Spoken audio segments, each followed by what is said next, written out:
let me most sincerely show my gratitude and thank you for opportunity of being part of your section. It was a very good listening how discussions go on. The first question people wonder is, why am I here? I'm just here to be able to start a conversation because I found out that the European Union, or most countries of Europe and the Western world, actually have little knowledge about Nigeria and Africa in general. And because of it, in their decision and their thinking, they rarely bring Africa into perspective. I say to them, it is time to rethink. Africa today is the last frontier of global development. It's the second biggest continent in terms of size in the world, the second biggest continent in terms of population. It's a continent that has the highest amount of natural resources. It's a continent that has vast uncultivated land, a continent with young population. 60% of African population today is young. But then it's a continent of mass poverty. Today, Europe, if I take Nigeria for example, Nigeria in terms of population is 50% of European Union population. You are about 450 million. We are over 240 million.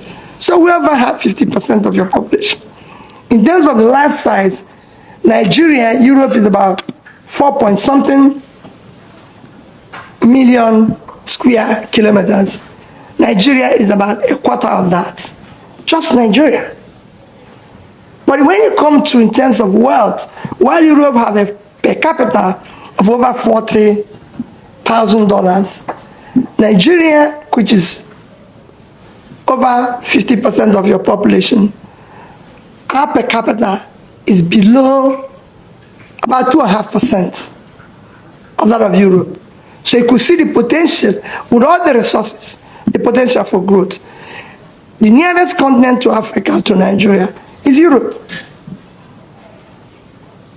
So if Africa today turns around, the biggest beneficiary will be Europe. If it collapses, the consequence will affect you more. And I believe that we have so many commonalities that we can work together and everything. And what is the problem of Africa? The problem of Africa remains leadership. To have a political leadership that is competent, that have the capacity, compassion, commitment, and character to be able to deal with issues of corruption, law and order, focus on investing in critical areas of development, which is health, education, and pulling people out of poverty. It was discussed here that we have issue of killings, which again, people can say is genocide, people can say is Muslim versus Christians and everything. Are they killings? Are they criminality? Are they kidnapping? Yes. But we have to look at the issues that are driving this. When you have a huge population, for example, Nigeria have over 100 million people living in multidimensional poverty. You have millions of out-of-school children, or those who didn't even go to school at all. With mass poverty and mass uneducated people, you have room for easy recruitment for all forms of criminality, which is what is now driving us of killings that we need to deal with. And now we're moving around, I'm moving around and saying, we need support. We need you to help us to overcome this and be able to create a clear developing environment that will also benefit you, because it's a huge market for you. It's a huge advantage in terms of resources and everything. If Africa, especially Nigeria, is doing well, it's the most populous country in Africa. It's about 1/6 of African population. is Nigeria. And it has all it takes to be a huge market that Europe, just like Africa, can have. And to turn around Africa, you must turn around Nigeria. Because it's a country that will drive the rest of Africa. To develop Africa, which will benefit you, you must start from Nigeria. So that's why I came to continue to start the conversation with you. Is not something, of course, I can take on tonight. It's something that I know that it requires several visits to be able to intimate you more on this commitment, on this trajectory that I want you to go down with us and be able to help us to turn around Africa, Nigeria in particular. So thank you for the opportunity of having a few minutes conversation with you. Maybe there'll be questions.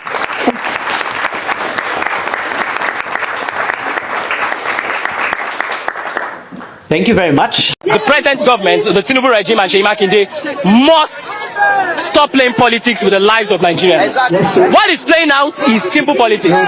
The Constitution of Nigeria states it clearly that the primary objectives of government is the security and welfare of citizens.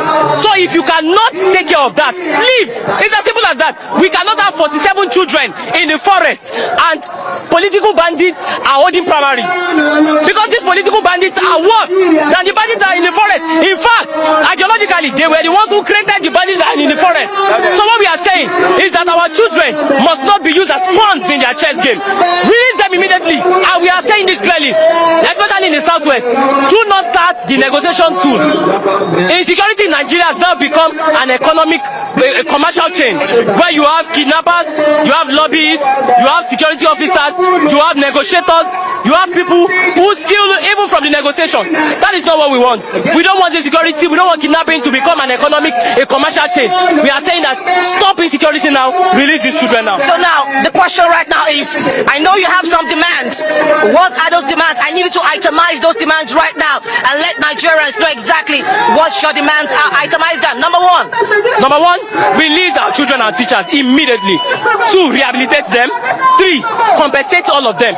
And another thing is that we are also demanding a probe into the security architecture of Nigeria, starting with the security votes that Makinde says he receives. In fact, he claimed that he bought an aircraft for surveillance. Till this moment, we've not seen any aircraft. To even go and check where those children are, we've not seen any aircraft. So we are demanding a probe into that. Someone who wants to become the president must start, the accountability must start from this moment. And so what we are saying is very clear. All these demands are clear. Release these children now. Stop playing politics. Look at what they did yesterday. Look at what they did. Not until when we announced this protest, that was when they now realized that they have one strong delegation that they can send to Ogbomoso. After 2 weeks, they were sending strong delegation, and those ones also went as if they are doing Olubadan coronation or someone of Ogbomoso's coronation, putting on Agbada Femi, what's his name now? Nuribadu and Co. That's not what we are saying. Gbajabiamila Amina also went to the children to commiserate with the teacher, and he was just speaking grammar. That's not what we are saying now.